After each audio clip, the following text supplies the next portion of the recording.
a couple weeks ago on KTLA, Tim was in studio to talk about his book, Damn Glad to Meet You, which is an incredible book. I read this very, very quickly. I could not put it down. And I was so jealous because I wasn't there that day. And I was like, damn, I would have crushed that interview. But then I got to do this. So I'm like, what's a 7-minute interview when you can have an hour? So first of all, I got to say, Virgin River is on Netflix right now. Yes.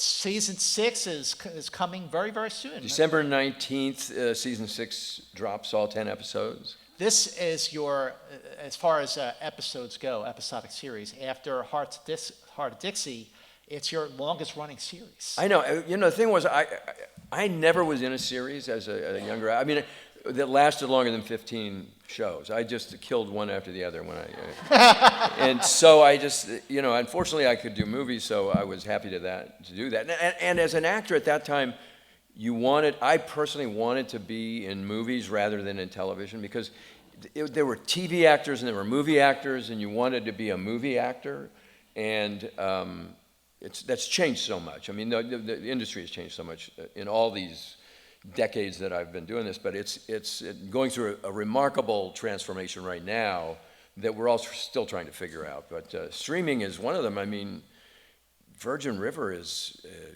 we got picked up for our 7th season. Wow. And bravo. So in March, we'll come back and start shooting in Vancouver, season 7, and who knows. There are so many takeaways from reading your book. One of them is that you're like the living embodiment of Zelig with the way that you've been in all these pivotal moments in not just pop culture history, but obviously film and TV history as well, all the actors and directors you've worked with. But it's also the fact that you have been able to pivot and adapt in a business where you absolutely have to be able to do that. It's where you're doing on camera, you're doing film, you're doing TV, you're directing TV, and now streaming. Like, what is your take for how you've been able to pivot and keep going? Well, I started as a kid actor, so I was 12 years old. I had no idea. I'd never, I'd acted a little theater and stuff. And so I had a day's work here with a couple of lines, and I always joked that I was like the third kid through the door. I mean, there's Beaver, he's the first kid through the door, and his best friend is the second kid through the door, and then there's me, the third kid's got, yeah, Beav, that was my, So, and I learned, I just sort of tried to do what they were doing, which was kind of be natural, and I, after doing that for, then what happened was I outgrew being a kid. Yeah. And I was like, 16 years old and not getting those little baby kind of nice kid parts, but I fell into cartoon voice work, and I did the voice of Jonny Quest over at Hanna-Barbera, and one series after another. Did a voice on Space Ghost and Young Samson, and some of the best actors that I've ever worked with: Mel Blanc, Don Messick, June Foray, Jana Waldo. I mean, these were all the Alan Reed, who did the Flintstones. I would do my home. I was a kid in school, so I had to go do school when I went over to record. And I'd watch them do the Flintstones and the Jetsons, and I'd watch the animators do the cells, and of course then they'd throw them all out because they were fire hazards, and nobody collected anything like back then. Oh, boy. It was nuts. But so those transitions sort of manifested themselves because I ran out of parts as a kid, so then I went into another phase. And then after 3 years of doing voice work, I was in an episode of Adam 12. My hair was down on my shoulder. I was, a counterculture guy. And I played a Texas hippie who dropped acid, stole a horse and was from LA and was riding back to Texas, And it was 2 scenes, and I was handcuffed in the back of Adam 12 car driving around the back lot of Universal. And the executives at Universal saw that, and they produced The Virginian and offered me the part and put me under contract, which was really the first time I started studying acting, because I'd sort of run into situations where I was like, I have no idea. I couldn't access the emotions for certain scenes or parts. So I started taking every acting class I could, and voice class and fencing and whatever. What's one of the other things that really struck me is that you were a teenager and a young man turning 20 at the heart of the 60s, 1967. Your birthday is December 31st. Yes, yes. So here you are, you're an older teenager when Kennedy was assassinated, the Beatles came to America, you had the Vietnam War, the space race, the civil rights movement. The 60s was in full swing. Tumultuous, yeah. Very tumultuous. And how did that have an impact as you were getting more grown-up roles? Well, I was anti-war. I dropped out of college, so I was 1A in the draft. And as a matter of fact, I left out the one transition part was when I was 17 and 18, I did 2 movies, Divorce American Style with Dick Van Dyke and Debbie Reynolds. And Gary Getzman and I played brothers, and Gary's now Tom Hanks' partner Yep. in Playtone Entertainment, and he's a huge producer, and still exactly the same as he was when he was 14. And then I did another movie with Gary called Yours, Mine, and Ours with Lucille Ball and Henry Fonda and Van Johnson. And it was amazing to me was to be on a set with, Lucille Ball was a genius and one of the most dynamic. She was from the golden age of Hollywood, you know, and vaudeville. And a lot of these actors were trained in vaudeville. I did a movie with Jackie Gleason, too. And I was a big fan of that period. I loved vaudeville. I used to watch George Burns and Gracie Allen show, and they would always do a vaudeville routine at the end of the show.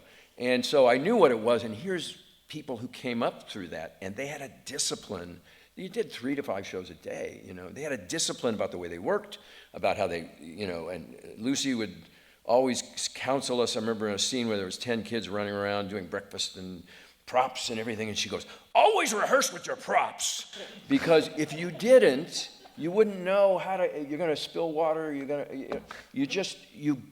pretend to move it instead of, you have to do the real thing because the timing of everybody else is off of your timing, and that's the way they did it. So I learned sort of critical lessons in that time. But to answer your question, here I am doing Yours, Mine, and Ours with Hank Fonda and Lucy and wonderful. Not quite realizing it because how great it was, but next door they were shooting an AIP movie, American International, low-budget movie called Wild in the Streets, with a guy named Christopher Jones, who was like the new James Dean, It's like, and he wasn't quite that good, but I wanted to be in that movie. I kept thinking, oh man, I'd rather be over there. We're doing this kid movie over here, but oh my God, that was the movie I wanted to be in. It was because they did the motorcycle movies and Peter Fonda movies, and so that was the counterculture thing. But I was more the straight kid. Yeah. So that's the kind of part I always played. You mentioned very quickly a lot of these people that you worked with on these movies in the late 60s. Talk about, and you mentioned this repeatedly, it's an ongoing part of the book, the film school boot camp that you continually went to throughout the course of your career as you got older and became more and more seasoned and got to work with a variety of different genres. But let's talk about, Yours, Mine, and Ours. You're working with Lucille Ball, but you're also working with Henry Fonda. Could those actors be any more different? Yeah, and Henry, he was one of the finest actors in American cinema. Young Mr. Lincoln and John Ford and The Grapes of Wrath. There's nothing he couldn't do. Yeah.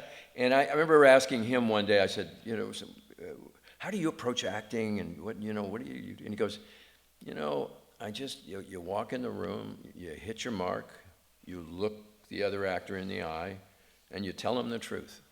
And I was like, oh, okay. He was that simple. That was how he approached it. He didn't try and do what Lucy did. What Lucille Ball did was huge.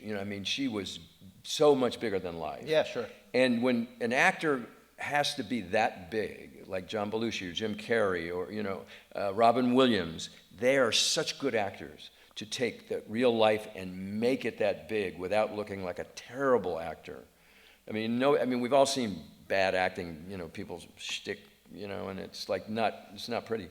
But Lucy was like that, and but real. I mean, grounded in reality. And so I learned, you know, a lot. And one of the main reasons why I wanted to write this, and the film school boot camp is in here, was because I was exposed to these people that a lot of people don't know about anymore, and you know, they don't even know what vaudeville is. And so I just wanted to make sure that it was recorded, that how they worked, what, you know, and it's a lesson for us all today. Yeah. You know, about the way you do comedy, the way you know, and I itemized the different actors I had these great lessons from, like Clint Eastwood, or even Kurt Russell was wonderful. Yep. You know, Yeah. teaching me a sort of a brotherhood and a you know, it's a team sport. But the main thing that Lucy tried to teach me was I tested, I don't know, maybe 7 times for that movie. Oh, wow. And I was a very sincere actor, and I was very, you know, I was good. She really liked me, but I think she thought I was, you know, a bit sort of not tough enough, you know, not as an actor. I mean, so she would always, like on the set, she never directed anything at me, but she'd go to the director and say, "Tell him to speak up, I can't hear him."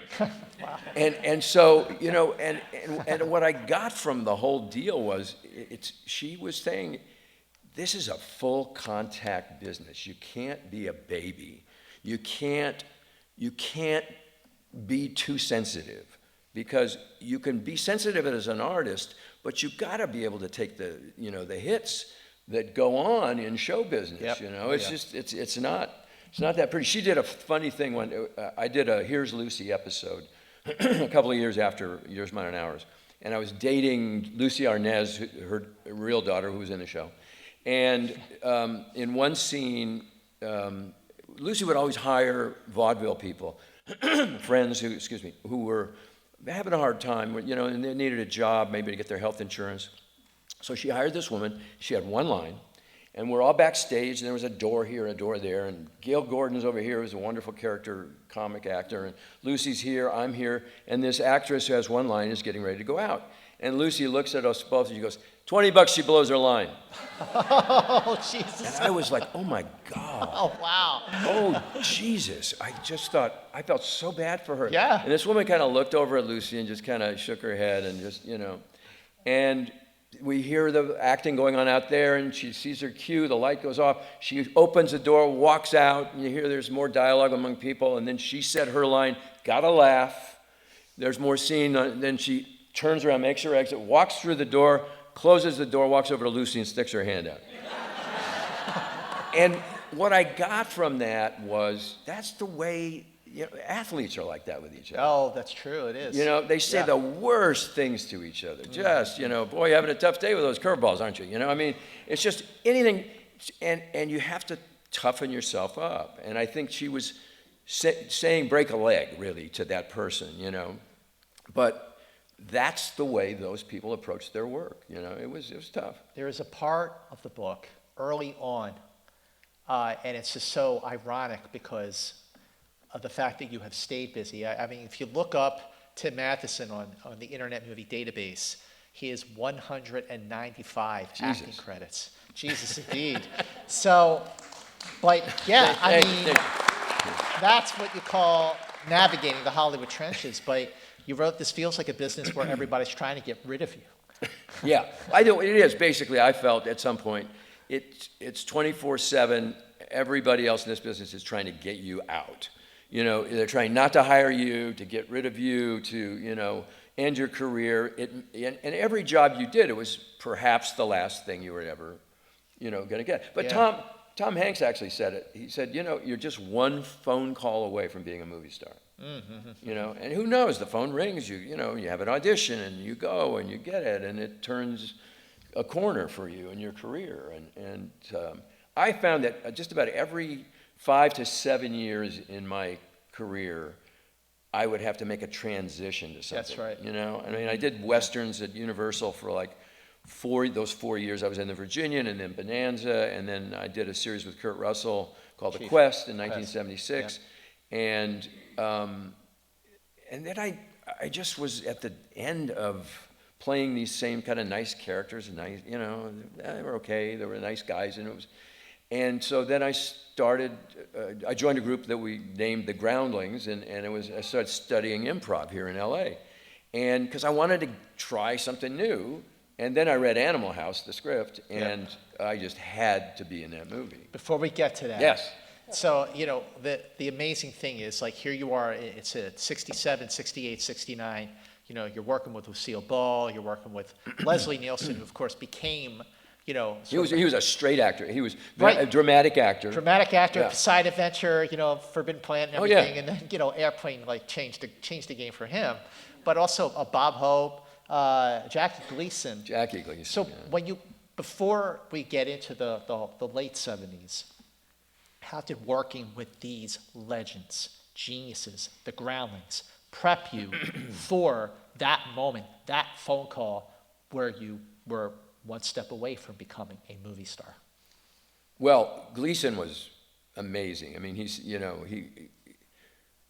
was like, he was my idol. I mean, you know, Yeah. The Honeymooners. Sure. You know, Ralph Cramden was like one of the all-time most amazing performances I've ever seen. I mean, here was a guy who threatened to hit his wife. And, to the moon, Alice, yeah, if I was a man, I mean, and physically, he never did, but always threatened her. But he had such a big heart that at the end, yeah. you forgave him, but you knew who he was. He didn't mean it, but he said it. But one piece of advice he gave me, he said, always over tip. Yeah, because, half the people who are waiting on you, they might be actors, they need some extra dough, and he said, otherwise, they're going to call you a cheap bastard, and they're going to say, Gleason's a cheap bastard, he doesn't tip well. So he said, I always over tip. But he was always prepared, and he made a deal in the movie. He was only in it 3 weeks, and he said he talked to his agents, and he said, what's the most one actor has gotten for 3 weeks worth of work? I want $1 more. That was Jackie Gleason. That's Jackie Gleason. Yeah, he wanted to be at the top of the game. He's just top of his list. On the movie How to Commit Marriage, that's the last time you were credited under your birth name, and then you changed it. Why? Well, they misspelled it. Oh. Because my real name, my father's name, is, and the way my daughter spelled the name is Matthyieson. It's Matheson, but no casting agent could ever say it. There was Matthiason or Matheson or whatever, and then it would be misspelled in all the credits every time I would do a show. And in How to Commit Marriage, it was the short version. So I said, okay, that works for me. I'm going to simplify this and just get over this, because I don't want to keep getting worked up about misspelling and missaying the name. It's like, okay. Throughout the book, you keep talking about film school boot camp, but then you really experienced real boot camp with the Marines. What was that experience like for you? How profound was it? How did actually that make you a better actor? Well, I was anti-war, and here I went into the Marine Corps Reserves to not get drafted. I did not want to get drafted, because I knew if I got drafted, it was 67. I'm going to Vietnam.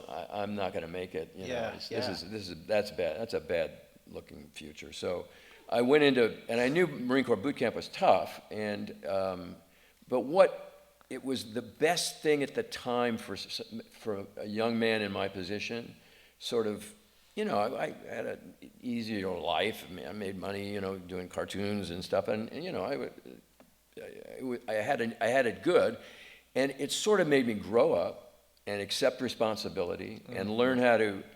I was made a squad leader, so I was in charge of like 8 other guys, and then I was promoted to PFC out of boot camp, and so what it taught me was that we were all in this together. Yeah.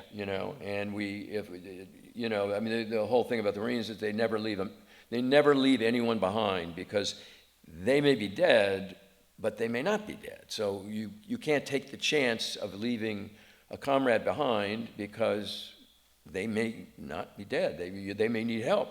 So it was a great lesson for me. I did not change my position about the war.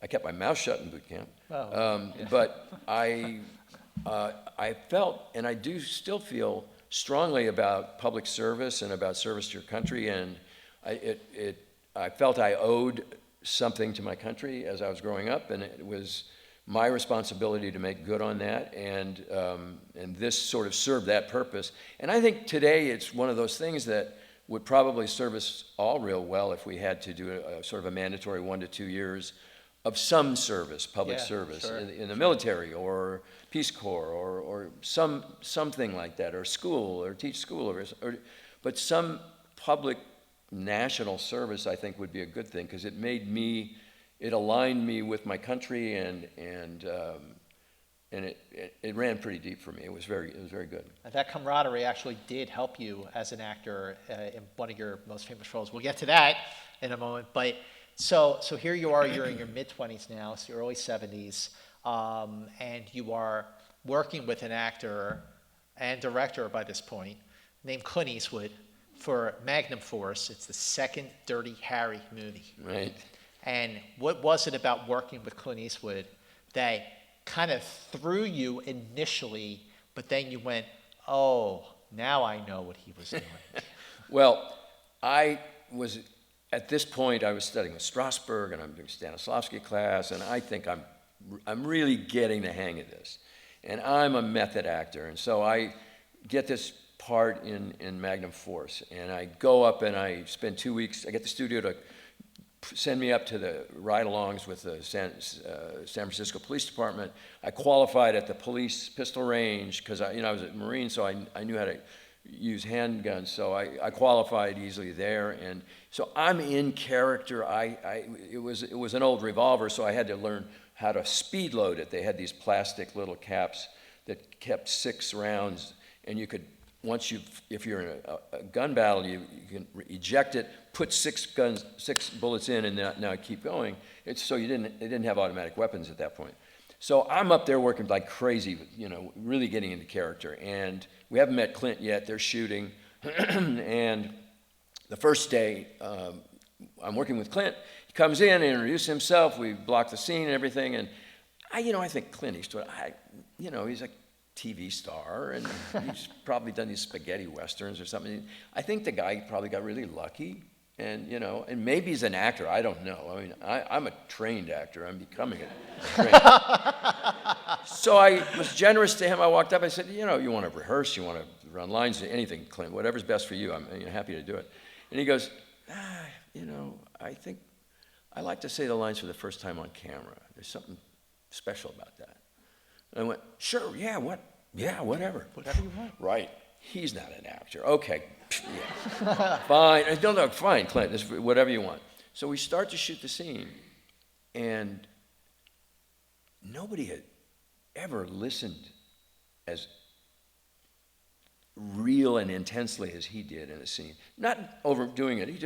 He's just really listening to you, and he's really talking to you. And I was just like mesmerized by it. It was just like, it was so real. It grounded everything that everybody was doing. It was so wonderful. And then he changed one little line, changed a word or something in his speech that affected a line in my speech. So I changed the word to him, because we're playing. This is great fun. I mean, this is like really good acting here. And it's like, wow. And he smiled, and and I think that was the take they used in the movie. And I went home that night, and I just said, you're such an idiot. What a stupid guy.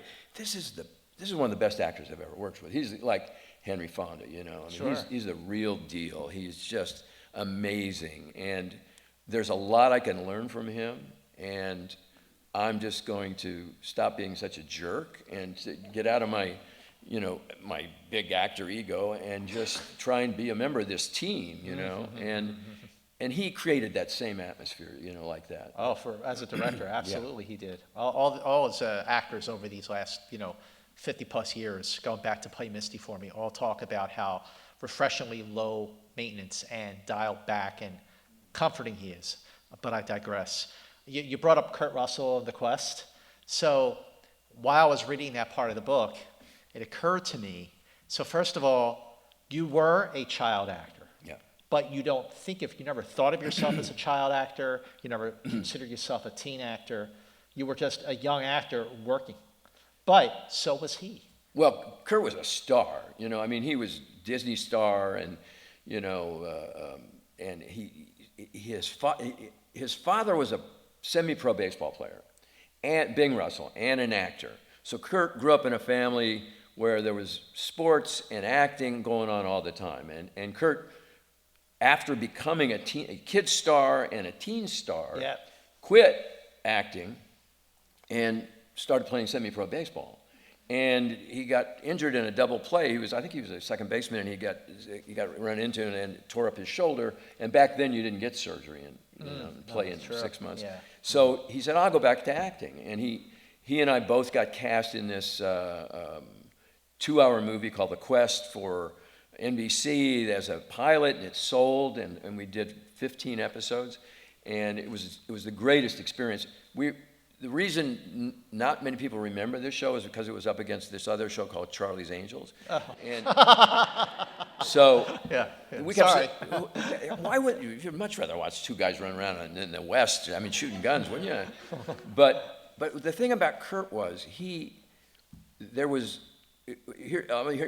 will define who Kurt Russell was. We did all these photographs, these publicity photographs, and of the two of us, in Western gear, and all throughout the pilot and the first few episodes. And now the premiere comes, and the LA Times is going to put us on the cover of the calendar section, TV guide section in the Sunday paper. And I can't wait. I mean, I'm just so excited. We made the cover.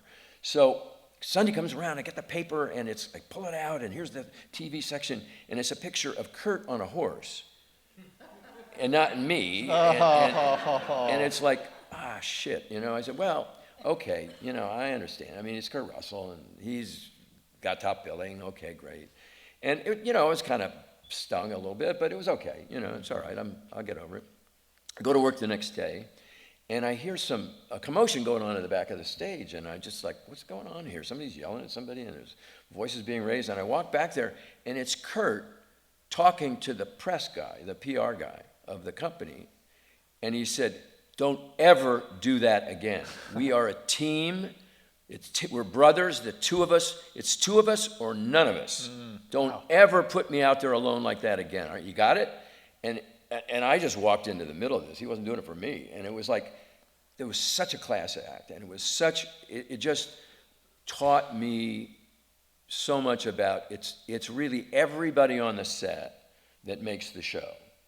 And from every technician through every actor, it's a team thing. And it's like, don't get lost in just what you're doing and your truth. And, because I was still studying acting at this point, and being a method actor, and being kind of a jerk at times. And so that was another big lesson for me. And we had a method director come in one time, and he must have done 12 takes on a close-up for me, and he just, give me more on this line and this, don't hit that word more, and just, and he was, oh my gosh, and he tried to do that to Kurt. And after 3 takes, Kurt said, you know what, that's as good as I can do it. I don't want to do this anymore. And he knew it wasn't going to change anything. It wasn't that important a moment. I mean, he was a very, very pragmatic actor. And he told me a lot of things. And that's why I try to put in film school boot camp, just sort of the advice I got from guys like Kurt and Clint and Jackie Gleason or Lucille Ball, that are lessons that they were never told me in acting class. You sort of get this kind of esoteric, especially about directing too, the auteur school of directing. But how are you going to, what if you're 3 hours behind and you've got 4 pages left to shoot, and you'll get fired if you don't get them, in 2 hours. So how do you do that? Those are the kind of things that I, ran into as a director, and learn from other directors on how do you cheat your way out of this mess, So that's what that's about. I'm really curious. So as you're studying with all the greats, Strasberg and so on, and you're working with all these legends, I mean, absolute legends, in the entire entertainment, movie, TV industry. But before you can really get to the point where you're like thinking about your performance, maybe rehearsing with whoever you're working with, or not rehearsing if it's Clint Eastwood. But you still have to get to that point by remembering your lines. So how do you, as an actor, just remember your lines, especially if you have like a full page or two of dialogue? Is there a trick that you have, or do you just say it over and over again? Because I find everybody has their own way of memorizing their lines. Interesting, yeah. I don't think of, yes, they're words, but I don't think of them as memorizing lines, because I try to make images for they're thoughts, and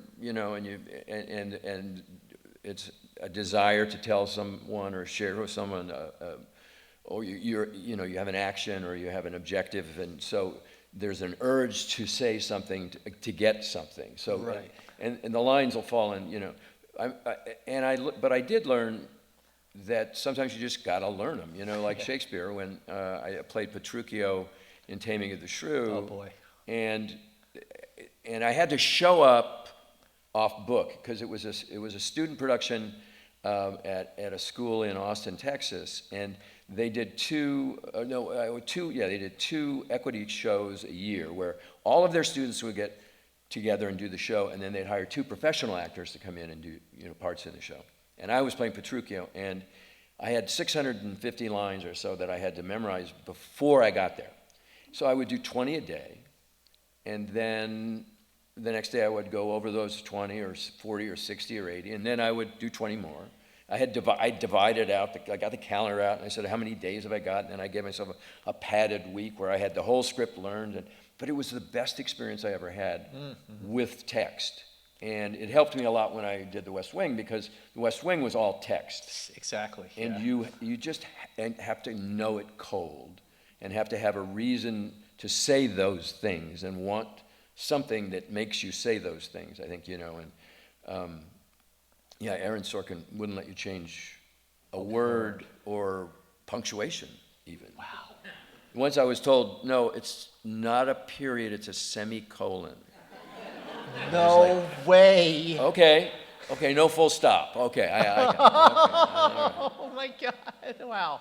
All right, so, as I'm reading the book, I'm getting to the point where I go, okay, we're at that point now, it's 1978, this is the game changer, but you don't call it a game changer, you call it a career reset. Yeah. So this is, of course, Animal House.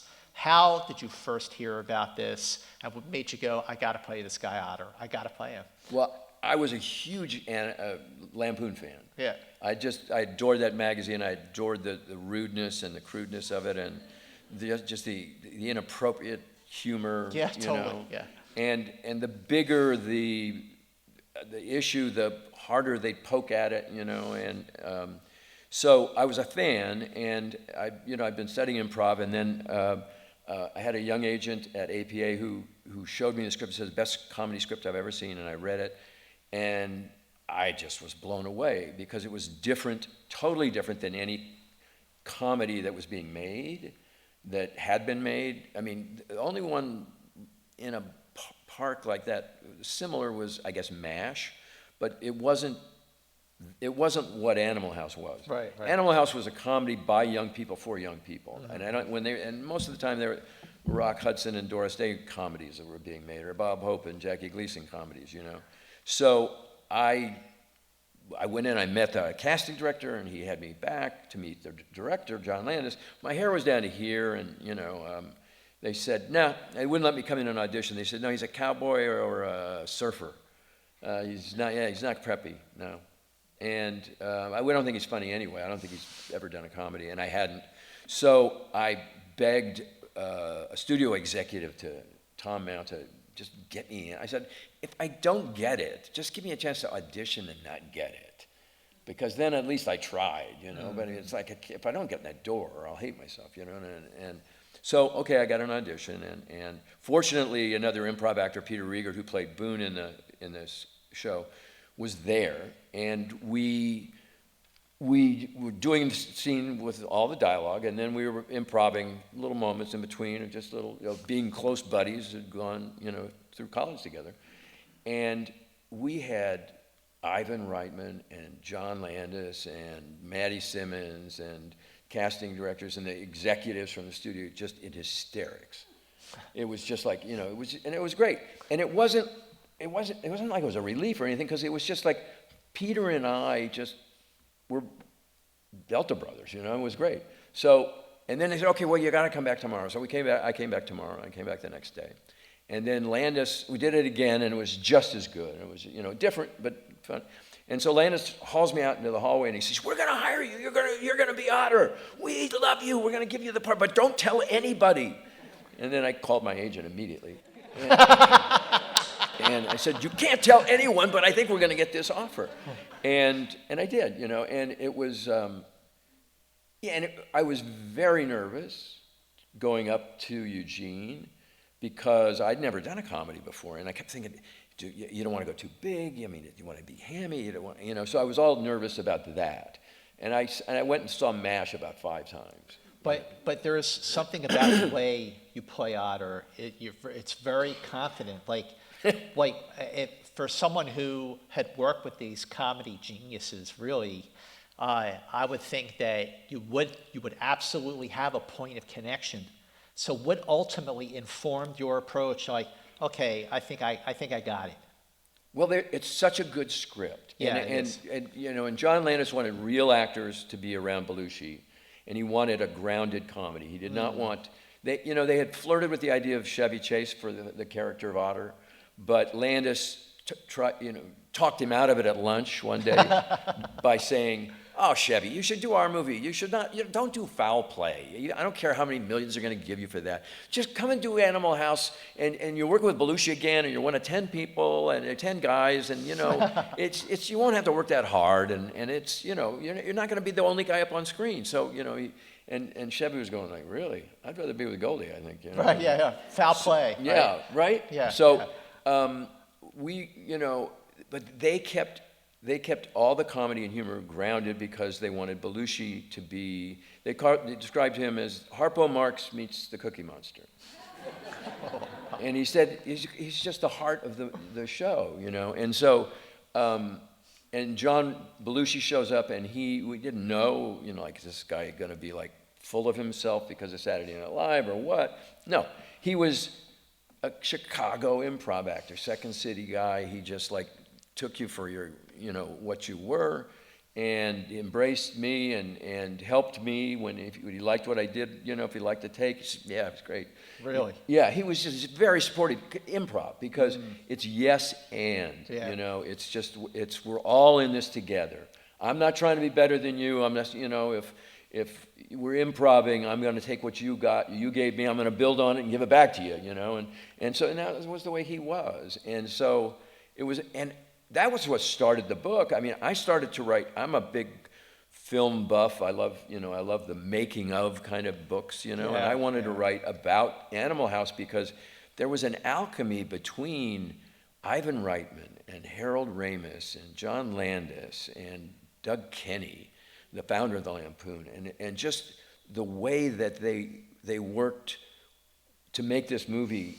And they changed the course of comedy in American cinema, because out of that they hired John Hughes to write Vacation, and Harold directed it, and Chevy starred in it, so it was all Lampoon, and it was all, and then Landis goes off and does the Blues Brothers, and Coming to America, and American Werewolf in London, right, and Ivan, after he saw all the attention and money and deals that Landis got and the writers got, and he produced the movie, and they went to a screening in Denver, and it was a huge hit. On the plane home, on the Universal Jet home, they're making deals with Landis, and they're making deals with everybody but Ivan, and he's going like, well, what about me? And they said, well, Ivan, no, listen, if you ever have any ideas for a movie, just bring it to us.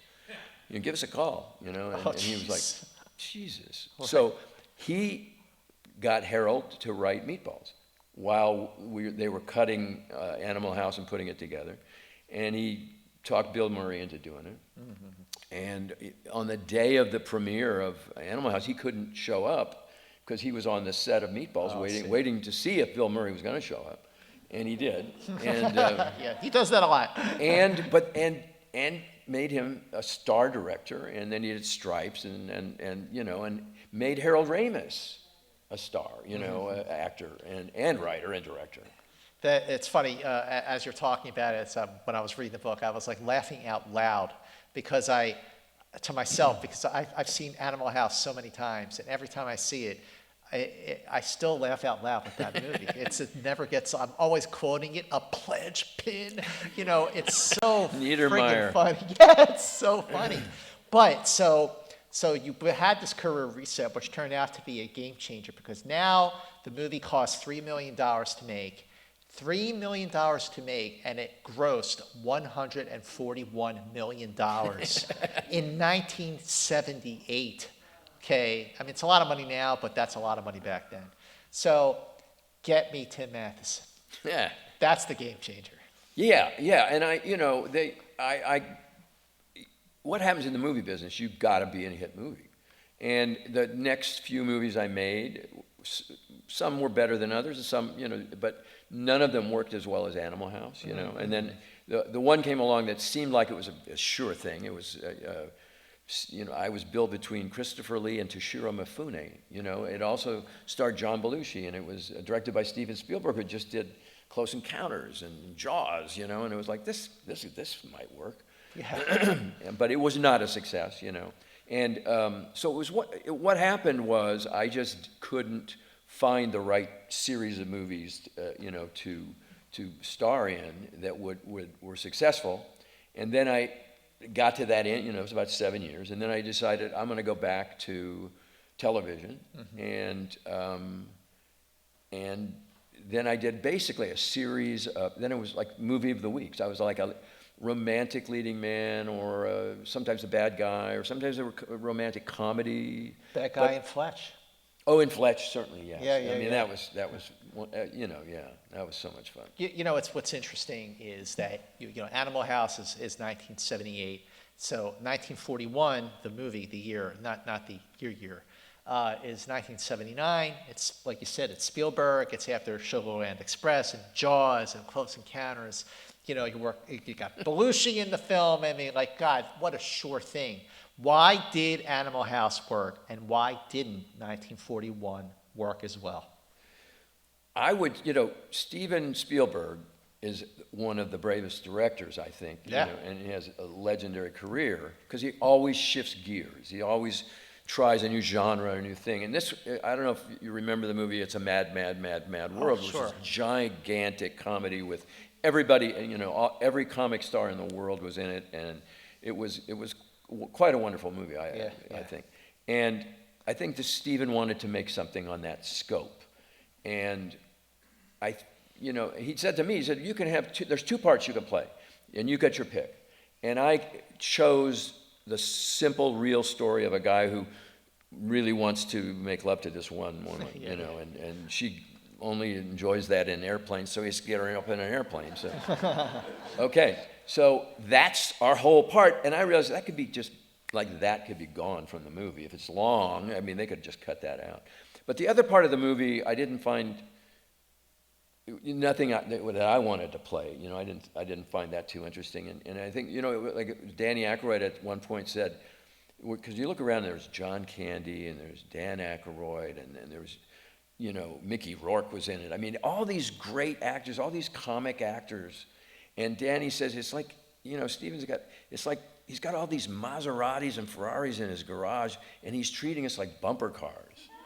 You know, Well, yeah. and it's just because he didn't feel that they were used to their best extreme, you know. And I think it was true. You know, there was a lot of the same kind of humor, and a lot of the same beat. In Animal House, every character played a different style of comedy. You know, from Peter Riegert and Katie, you know, Boone and Katie, and I was, you know, this romantic kind of character. And Belushi and D-Day were, you know, the physical comedy, you know, and Boone and Flounder were like Laurel and Hardy, you know. I mean, everyone was distinctly different and a different, unique kind of comedy. So we didn't have that in 1941. I mean, that's why I sort of wanted to go up and, get in an airplane, but it was different than everything else that was going on. Speaking of airplane, you wanted to be an airplane. Oh, yeah. How close did that happen? Well, I really wanted to do that, and midway through 1941, the Zucker brothers sent the script over and asked me to look at it and see if I would do it. And I said, geez, yeah, I like this. This would be great. But 1941 went on so long, and it passed the schedule. Damn. Over schedule and over budget and everything. And I couldn't get out of it, because the scenes at the end where the big house thing happens and all that, I happened to be in. I mean, you wouldn't have missed me had I not been in it. But anyway, I had to honor my deal with Steven, and we love Steven. I mean, sure, he was of course. great. I mean, when you're making a movie, you think this is going to be the greatest film ever made. What the hell? I'm just sorry I can't do Airplane, but Jesus. but I mean, that was another movie that changed the course of comedy and absolutely. cinema. Yeah. Sure. So you were talking about how in the years that followed, in the 80s, you started doing TV again, TV movies. But this is also when you started to say, what I really want to do is direct. What made you want to direct? And what was the inspiration behind it? Was that something you always wanted to do? Why was that the right time, seen elsewhere, to direct your first episode? I always wanted to direct. I mean, every actor thinks they can direct, so probably better than the director they're working with, which is not necessarily true. And so, but what happened was I'd fallen in love with a series of Japanese movies called Zatoichi, which is the most successful series of films ever made in Japan. And Zatoichi was this marvelous comedic character who was a blind samurai swordsman in period Japan, and he had a cane, to help him find where he was going. And he was kind of pudgy and funny and just wonderful, humorous character. But inside that inside that cane was a sword. And he was a lethal swordsman. But he'd only use it in a dire situation if some innocent person was threatened by someone, or there was, or somebody, or he protected the innocent. And I wanted to make an American version of that. Mm-hmm. And I went through the whole process of having a script written with a good buddy of mine, Charlie Carner, and acquired a partner. We needed somebody to sell it. And, what happens with a studio is you start up here with wanting this director and that director, and then you work your way down the list. And the same is true with actors. And we sort of got down the list, and we got a director from Australia, Phil Noyce, who's quite a good director. Phil Noyce. Yeah, I know Phil Noyce, yeah. And not right for the movie. And Rutger Hauer played the lead character, maybe not right for the movie, but that's who we got, and that's who the studio said, we'll make the movie with that. And I said, okay. But I could not get them to just look at the Japanese movies, It just broke my heart, because all you got to do is look at it, and that's all we got to do is make that, It was a very delicate kind of comedic, warm-hearted thing, and none of which was in our film. Yeah. And, and Phil was kind of devious, and we worked with my partner, and things happened, and script got changed, and so it just did not work out. And I said, geez, you know what? I could have done better than that, not knowing anything about directing, because I had good stunt people. I hired Don Burgess, the great cinematographer, Castaways and everything Bob Zemeckis does. And I had the best people around on the set for them to work with, and they just totally ignored them, and it was like, Jesus. I'm going to go, I'd rather go down with the ship with me as the captain rather than, try and go through that mistake again. So, once again, you get to certain stages of your life where you're perfect for a certain kind of role, and then the West Wing comes along. And here you've already been a seasoned actor and now director, done it all. And you already touched on this with the period and the semicolon, the specific, how specific and direct Aaron Sorkin was with his scripts. What was that like to start to work with those scripts, how challenging was that for you at that point? It was amazing. It was Herculean because first off, it should not have worked. I mean, I just thought, how boring is this going to be? I mean, it's going to be some political drama, and nobody had ever done anything like this on TV, and it was just network TV wasn't really intellectual, and it was okay, And then I read the first script, and I saw the pilot, and Martin Sheen wasn't supposed to be a regular. It was about everybody else. It wasn't about the president. Yeah. But he was such a force that they had to put him at the lead of the show.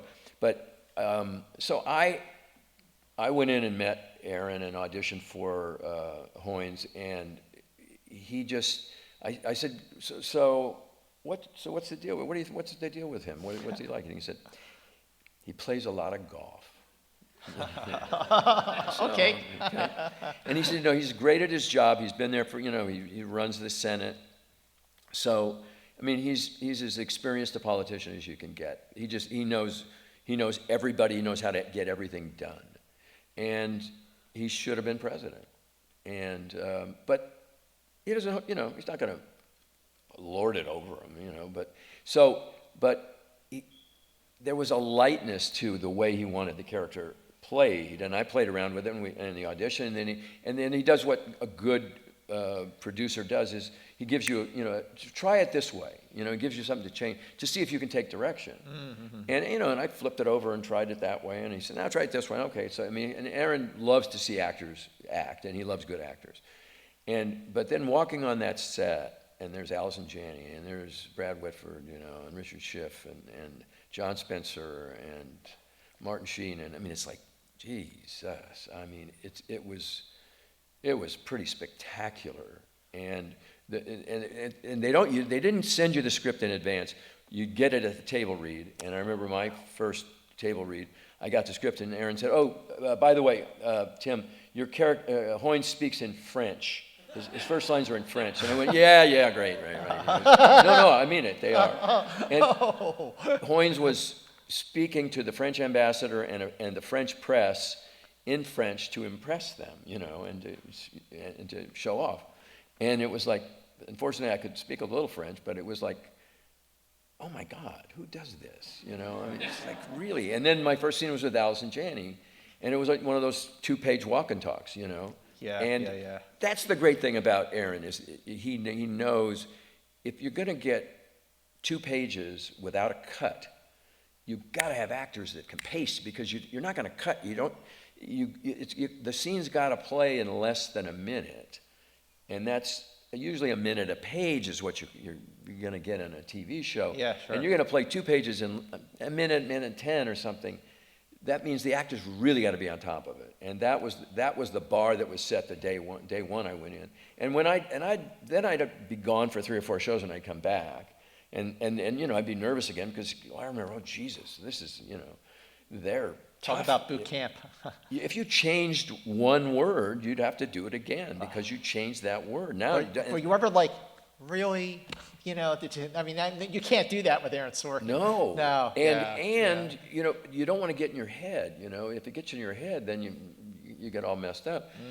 So basically, I remember I had a scene with John Spencer, and because he was the only ally I had, the guy that really sort of understood my character and sort of gave him the benefit of the doubt.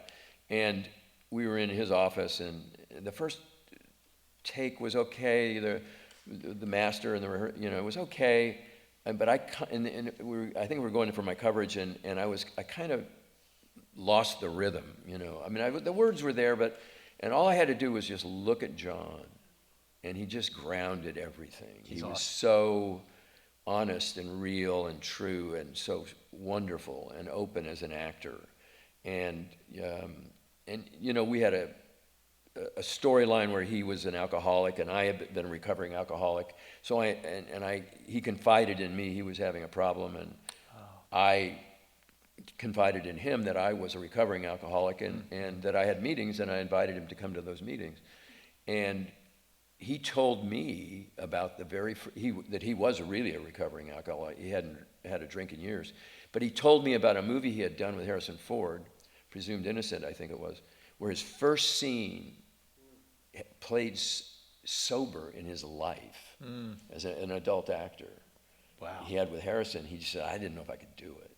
You know, I mean, he shared those kind of things with me, and so he was always my salvation on that show. You know? That came out, Presumed Innocent, 1990. So that was way before The West Wing. Yeah. So here's the beauty of it. So you're doing The West Wing, and then you wake up one morning and you find out that you were nominated for an Emmy. What was that like for you after all this, you know, formative years as an actor, and then as a director, and then you take on The West Wing and you get, well, 2 Emmy nominations. But what was it like when you heard that you got that first nom? I did not see that coming, honestly. And, you know, because, you know, how many times do actors write speeches? I'm writing the Emmy speech, I'm writing the Oscar speech, you know, and it's like, yeah, no. But I was actually, I was on a bus going to, at the airport, going to take a flight with my son, who was probably 9 or 8, and we were going to Atlanta. I was going to take a racing course, open wheel racing cars, and like Formula One cars. And I got my cell phone and said, hey, you've been nominated. It's like 5:30 in the morning. Yeah, you know, right? Yeah. And it was like, Jesus, this is Cooper. I just gotta, you know, that's my son, and so it was a total surprise. And I lost both years to Rock Dutton, the same actor 2 years in a row. Yeah, you know, guest actor, and he for a comedy one year and a drama another year, and it was like, wow, he's pretty damn good. Yeah. But it was funny because it was one of the early nominations in the show. So I was there with my ex-wife, and we were sitting there, and now, okay, here we go. We're nominated. Oh, it's Rock Dutton. Oh, okay. And now we got to sit there for another hour and a half of the show, and then after the show, we go down to the after party, the Emmy party. Yeah, sure. And you go down there, and I ran into my good friend from Divorce American Style and Yours, Mine, and Ours, Gary Getzman. And I think he and Tom Hanks were there because they had won everything for a Band of Brothers, right, probably. Sure. Or one of those years, where they won everything. Yeah. And he says, what are you doing here? And I said, well, you know, I got nominated, and congratulations to you guys, and I got nominated. He said, no, I know you got nominated, but oftentimes, look around you and see who's still at this party, who came to this party. And he said, every one of them had a golden, you know, had an Emmy in their hand. And he said, when we don't win, we usually go home early. and he said, but let me make you a martini, and then you can, you know. So he made a martini, and the next year, when I did not win, we exited the show. And you know, placeholders took over our seats. Yeah. I just one year I was at the Oscars. It was 2007, and you know, Eddie Murphy was up for Dreamgirls, and Alan Arkin was up for, you know, Little Miss Sunshine, and you know, I was in the bar right outside, because the bar was where all the fun was, and so they announced supporting actor, and the Oscar for supporting actor goes to Alan Arkin. Like within seconds, the door swings open. Eddie Murphy goes from the door to the exit. He didn't even stay for the rest of the show. No. So, yeah, you're right. So, yeah. So before we open up to the audience for audience questions, so I mean, this is an amazing opportunity. If you got questions, please feel free to ask. But I would love to know, like, why was this the right time for you to write your book? Like, what made you go, you know what, I want to tell my story?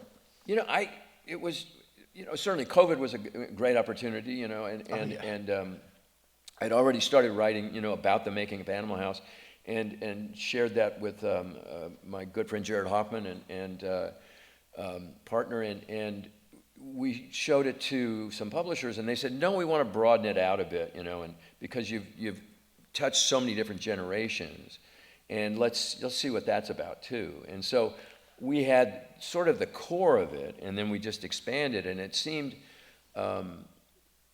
it just I wanted to recount those experiences and make sure that they got passed on. You know, like when I was a kid, my grandmother used to talk about her growing up. She was born in the 1880s, and you know, her parents owned slaves. Wow. And she grew up in the South, and she, you know, would show me, make me watch on TV, watch the civil rights demonstrations in the South, and explain to me what that was about.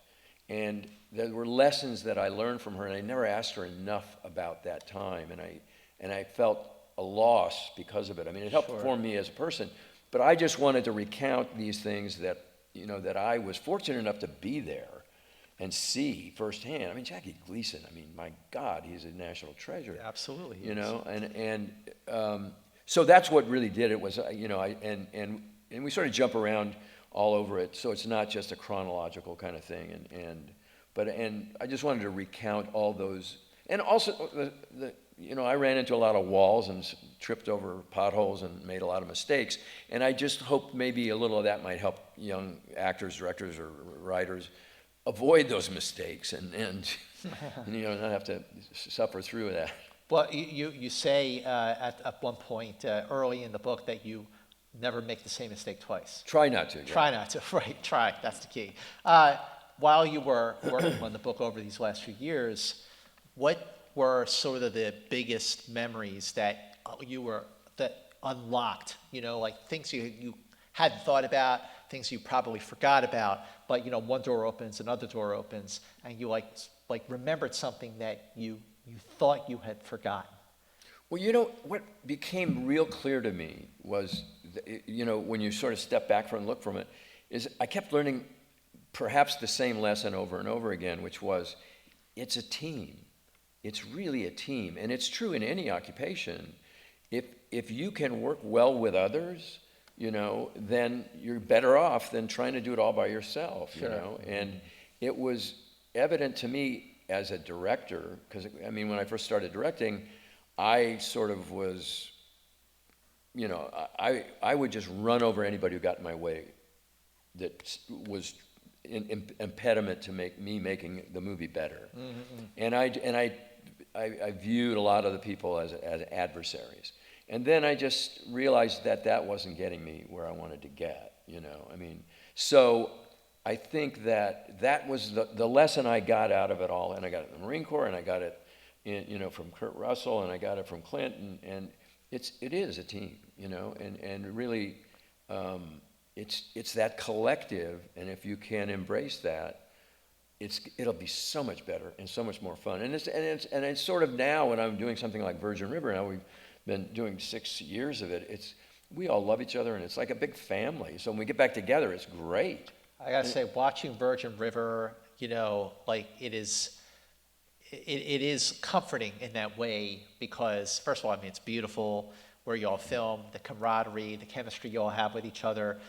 You know, I think to myself, like, wow, they really like each other. Yeah. You know, which is kind of rare sometimes, but it's just, it really does feel like it is a pleasure to work with these actors and writers and producers and directors. And a crew. I mean, they turn down other shows just to be available so we can all get together and you know, spend our time together. And we've had something like they had on Bonanza where, you know, people have moved on and passed, you know, and you've lost them while they're, you know, they've been on the show for years, and then they pretty soon one day they're not there. So we've experienced that on our show too. So it is like a real family, and it's. Was there a show in the 60s or the 70s, you know, because those are the shows I certainly grew up in the 80s too, that you really wanted to do that you maybe didn't get asked to do, or that you maybe kind of were flirting with, but it just never happened? Gunsmoke. I wanted to be in Gunsmoke. I had auditions for Gunsmoke. I never got in. What about Star Trek? Star Trek, I didn't. No, I wasn't particularly excited about Star Trek. Okay, all right. I mean, it was shooting on the lot. Yeah. When I was there, I was over at Desilu. Yeah. You know, but it was because that was around. I was trying to be in the movies then. Yeah. You know, I was doing Years, Mine, and Hours, and that was Star Trek time. That was Star Trek time. Yeah. Yep. I'm a big Trekkie. That's why I was asking. Yeah. Well, it was not a successful series. No, it wasn't. No, I mean, it was a limping along. You know, and it sort of, and only years later did it become successful. It's syndication. Yeah. Yeah, that's when I found it. Okay, we got questions. You talked about several greats that you worked with over the years from many different generations. Can you single out a particular underrated actor that you wish had been more successful? Well, a lot of them. I mean, but I worked with Leslie Nielsen in How to Commit Marriage, and then in my first Virginian episode, he was like my partner, and we rode into, he was like my surrogate father, and we rode into the Shiloh Ranch together, and then at the end he rides off into the sunset, and I stay in the ranch, and he was so funny. I mean, he had this little fart machine that he carried around. and he'd be, he'd keep his hand in his pocket and he'd be talking with just a bunch of people and he just deadpan would just, and everybody was like, what's going on here? And I wished he could be in a comedy, and my dream came true because he's so wonderful in Airplane and Naked Gun and all those, but that's the one that comes to mind, I think. But I worked with Jack Albertson and I worked with Joan Crawford was. Oh wow! On the Virginian, she was really tough. She was not nice, mommy dearest. But Yes. but there were a lot of wonderful actors like that. But I think they really got to where they wanted to be. They got to where they earned the right to be. And there weren't too many that I worked with that I thought, oh, that could have, should have been. But, because guys like John Vernon, I love John Vernon. He was a tough, good old character actor, and Josie Wales, and here he is as Dean Wormer in Animal House. Hey, Tim, thank you for taking my question. Yay. My question essentially is I'd appreciate if you could talk to my wife right here, because 7 hours ago, and you can see I'm covered in the emergency room stickers. We were in emergency room 7 hours ago. Oh my God. And I got the call, hey, Corinne's in the emergency room, you might want to get down there. So I rushed down there, and now it's like 4 o'clock, and I said, I guess we're not going to go see Tim Matheson. And she says, oh, I'm going, you can stay here. Oh my God. So if you could talk to her about teamwork, I'd appreciate it, Tim.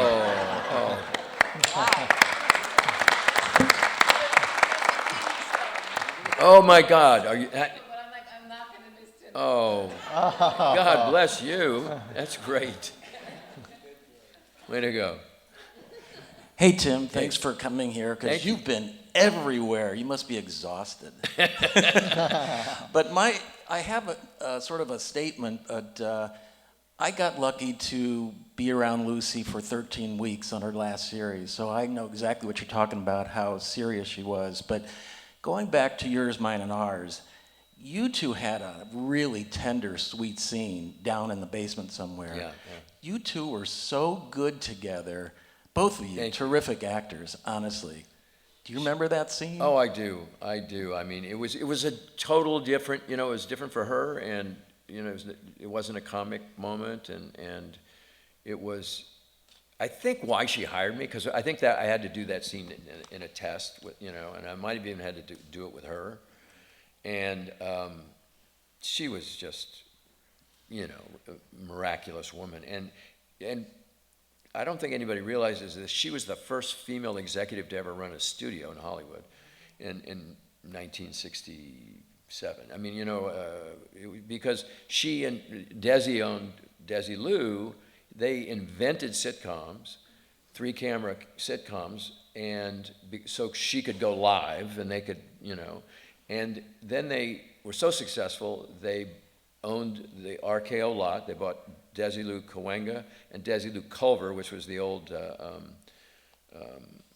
Selznick lot. Thank you, yeah. And it was, they did Star Trek, they did The Untouchables, they had a bunch of other shows they did all the time. Mission Impossible too. That's yeah. right, Mission Impossible. She was an amazing woman. She did all that and was funny, but she still got nervous. I remember when we were doing Here's Lucy, and I had an entrance to make, and I'm nervous because there's an audience out there, and Jesus. And I came on, she and Lucy Arnaz were playing a scene, and then I knock at the door, and I go in, and I walked over to Lucy, and you could just see her eyes were kind of like vibrating. And she lost her concentration. She went up. And oh, we had a plane, Lucy. We're going to have to start over again. We're going to, they covered it for the audience, so that, And I realized that even she got nervous, and it's like, and it calmed me down immediately. She was an incredible trooper, and really taught me, how tough you have to be to make it in this business. So I'm going to ask the last Okay. question. What did you learn playing the part of vice president that you might transmit, say, to the incoming VP? Wow. That's probably best left unsaid. I mean, Probably wise. yeah. All right. Thank you, everyone.